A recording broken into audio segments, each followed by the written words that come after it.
Good morning. अब तक हम राजा राम मोहन राय के सामाजिक विचार और धार्मिक विचारों का अध्ययन कर चुके हैं।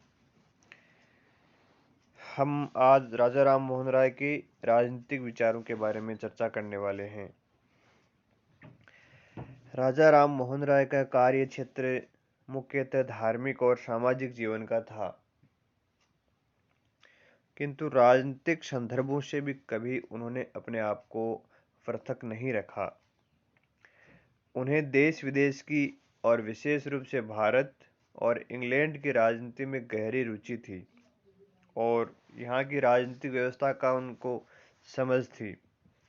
राजनीतिक जागरण की दिशा में चाहे उन्होंने प्रत्यक्ष कार्य नहीं किया हो, लेकिन धार्मिक और सामाजिक जागृति की दिशा में उनके द्वारा किए गए कार्यों ने राजनीतिक जागृति को जन्म देकर नवीन भारत का संदेशवाहक उन्हें बना दिया है। तो आइए हम राजा राम मोहन राय के राजनीतिक विचारों का बिंदुवार अध्ययन करते हैं। राजा राम मोहन राय ने समय समय पर जो राजनीतिक विचार प्रकट किए हैं, उनसे हमें उनके राजनीतिक चिंतन का बोध होता है। और राजा राम मोहन राय के राजनीतिक चिंतन की प्रमुख बातें इस प्रकार हैं। राजा राम मोहन राय ने व्यक्तिगत एवं राष्ट्रीय स्वतंत्रता का प्रतिपादन किया। राजा राम मोहन राय हृदय और मस्तिष्क से उदार थे और व्यक्ति की स्वतंत्रता में उनका गहरा विश्वास था। उन्होंने जॉन लॉक, ग्रोशियस और टॉमस पेन नामक विचारकों की भांति प्राकृतिक अधिकारों की पवित्रता को स्वीकार किया था। राजा राम मोहन राय व्यक्तिगत स्वतंत्रता और प्राकृतिक अधिकारों के समर्थक होने के साथ साथ सामाजिक उपयोगिता तथा सामूहिक मानव कल्याण में भी उनकी गहरी आस्था थी। राजा राम मोहन राय अधिकारों और स्वतंत्रता के व्यक्तिवादी सिद्धांत के समर्थक होते हुए भी उन्होंने राज्य को समाज सुधार तथा शैक्षणिक पुनर्निर्माण के लिए कानून बनाने की आवश्यकता पर बल दिया था। व्यक्तिगत स्वतंत्रता के समर्थक होने के बावजूद भी वे राज्य के कार्य क्षेत्र के संबंध में उदारतापूर्ण विचार रखते थे। वे चाहते थे कि राज्य को निर्बल और असहाय व्यक्तियों की रक्षा करनी चाहिए और राज्य का कर्तव्य है कि वह जनता की सामाजिक, सांस्कृतिक, नैतिक और राजनीतिक दशाओं में सुधार के लिए प्रयत्न करे। राजा राम मोहन राय फ्रांसीसी क्रांति से भी बहुत प्रभावित थे। वोल्टेयर, मोंटेस्क्यू और रूसो की भांति राजा राम मोहन राय को स्वतंत्रता के आदर्श से प्रेम था। वे प्रत्येक स्थिति और प्रत्येक मूल्य पर व्यक्ति की गरिमा की रक्षा के पोषक थे और वे स्वतंत्रता, अधिकार, अवसर, न्याय आदि राजनीतिक मूल्यों को सर्वोच्च मानते थे और राज्यों को इन मूल्यों की दिशा में प्रेरित करने के लिए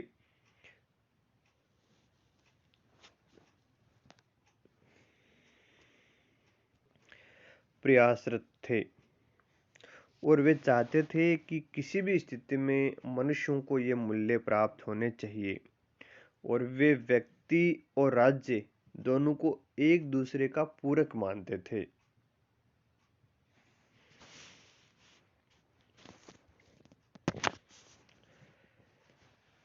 फिर देखिए दूसरा बिंदु, प्रेस की स्वतंत्रता। राजा राम मोहन राय प्रेस की स्वतंत्रता के प्रबल समर्थक थे। वे मिल्टन की भांति विचार रखते थे कि व्यक्ति को लिखित अभिव्यक्ति की स्वतंत्रता अनिवार्य रूप से प्राप्त होनी चाहिए। 1823 ईस्वी में जब ब्रिटिश सरकार ने समाचार पत्र निकालने पर प्रतिबंध लगा दिए थे, तब राजा राम मोहन राय ने द्वारकानाथ ठाकुर, हरचंद घोष, गौरीशंकर बनर्जी, प्रसन्न कुमार टैगोर तथा चंद्र कुमार टैगोर के साथ मिलकर प्रेस की स्वतंत्रता के लिए सर्वोच्च न्यायालय को एक याचिका भेजी। प्रेस की स्वतंत्रता के लिए किए गए इस कार्य में भी राजा राम मोहन राय का हाथ माना जाता है, और जब सर्वोच्च न्यायालय ने वह याचिका अस्वीकार कर दी तो वे सप्रेषद सम्राट के पास अपील करने पहुंचे और उन्होंने कहा कि स्वतंत्र प्रेस ने संसार के किसी भाग में कभी भी क्रांति को जन्म नहीं दिया।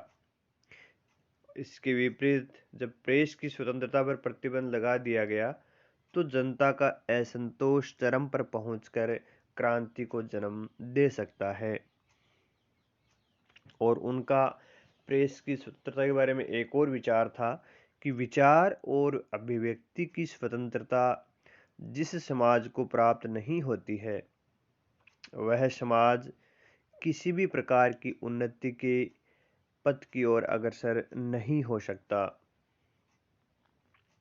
जब सप्रेषद सम्राट से भी अपील अस्वीकृत हो गई, तब उन्होंने अपने फारसी भाषा के पत्र मिरात का प्रकाशन भी स्थगित कर दिया।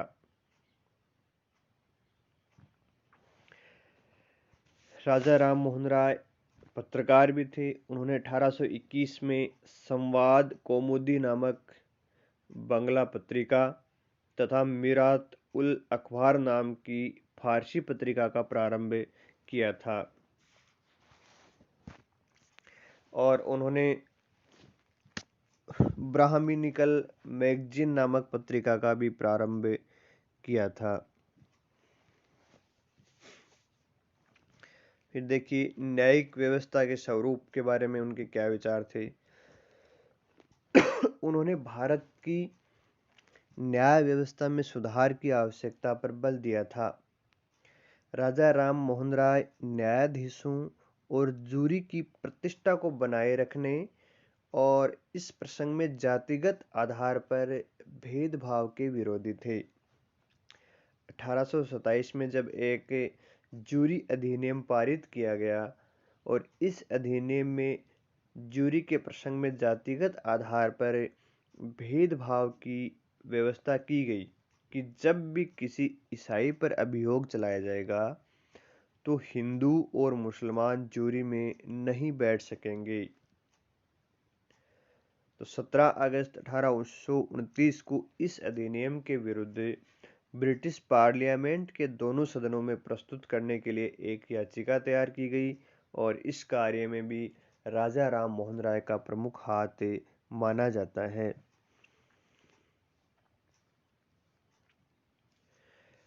राजा राम मोहन राय ने भारत की राजस्व तथा न्यायिक प्रणालियों की एक व्याख्या शीर्षक से एक लेख भी लिखा, जिसमें भारतीय न्याय व्यवस्था में जो कमियां थी उनका और उनमें क्या क्या सुधार हो सकता है उनका इस पत्र में उल्लेख किया गया था। और उन्होंने कहा कि देश के न्यायालयों का यूरोपीय लोगों पर क्षेत्राधिकार, जूरी प्रथा को बनाए रखने और अपनाने, न्यायिक तथा प्रशासनिक पदों के पृथक्करण, विधि के संहिताकरण, विधि निर्माण में जनता के परामर्श आदि की व्यवस्था होनी चाहिए। इस प्रकार उन्होंने ये न्यायिक सुधार के प्रमुख सुझाव दिए थे। और उन्होंने कहा कि भाई न्याय अधिकारियों तथा जनता के बीच संचार का माध्यम कोई ऐसी भाषा होनी चाहिए जिससे दोनों ही बोल सकें और समझ सकें, क्योंकि इससे उचित न्याय प्राप्त करने में बाधा बनी रहती है।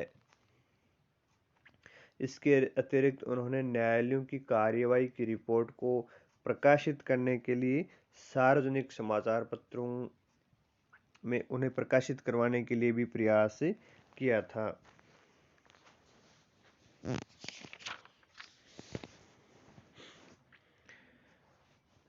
फिर देखिए प्रशासनिक व्यवस्था का क्या स्वरूप उन्होंने सुझाया है।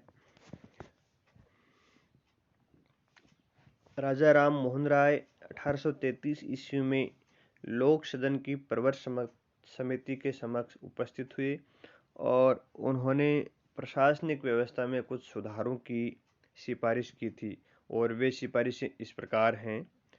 देशी लोक सेना की स्थापना, देशवासियों को अधिक नौकरियां और ऊंचे पद देना, रैयत की दशा में सुधार तथा उनकी रक्षा के लिए कानून का निर्माण और स्थायी भूमि प्रबंध होना चाहिए। राजा राममोहन राय लोक सेवाओं में उम्र को बढ़ाने के पक्ष में थे। वो लोक सेवाओं में नियुक्ति के लिए न्यूनतम 22 वर्ष की आयु सीमा के बारे में बात करते हैं।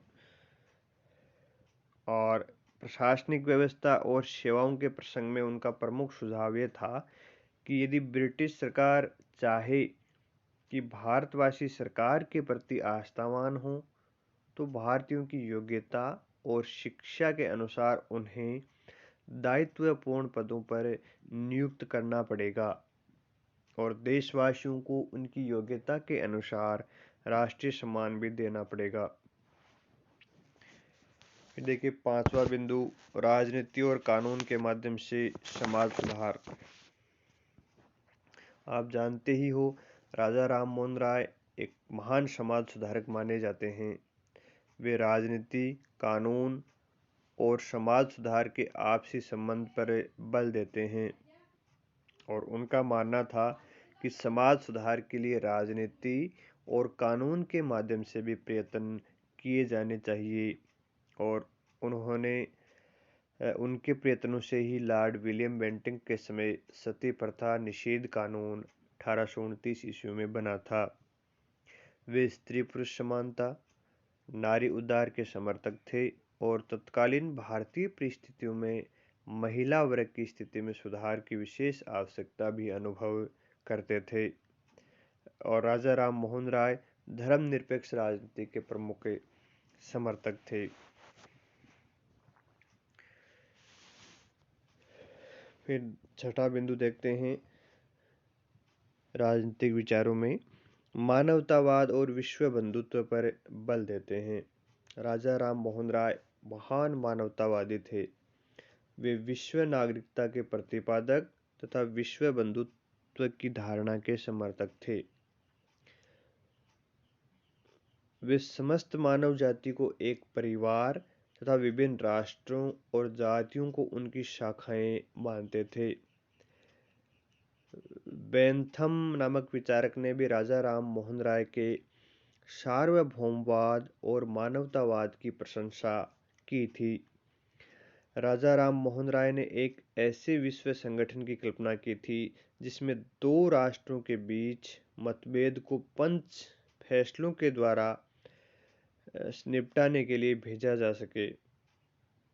तो इस प्रकार हम कह सकते हैं कि राजा राम मोहन राय का अंतर्राष्ट्रीयवाद बहुत ऊंचे स्तर का था और वे ईश्वर से जो प्रार्थना करते थे उसमें भी अंतर्राष्ट्रीयवाद झलकता था। जैसे परमात्मा धर्म को ऐसा बना दे जो मनुष्य और मनुष्यों के बीच भेदों और घृणा को नष्ट करने वाला हो और मानव जाति की एकता तथा शांति का प्रेरक हो। इस प्रकार राजा राम मोहन राय ने अपने विचारों के माध्यम से राजनीति में भी सुधार करने का प्रयास किया था।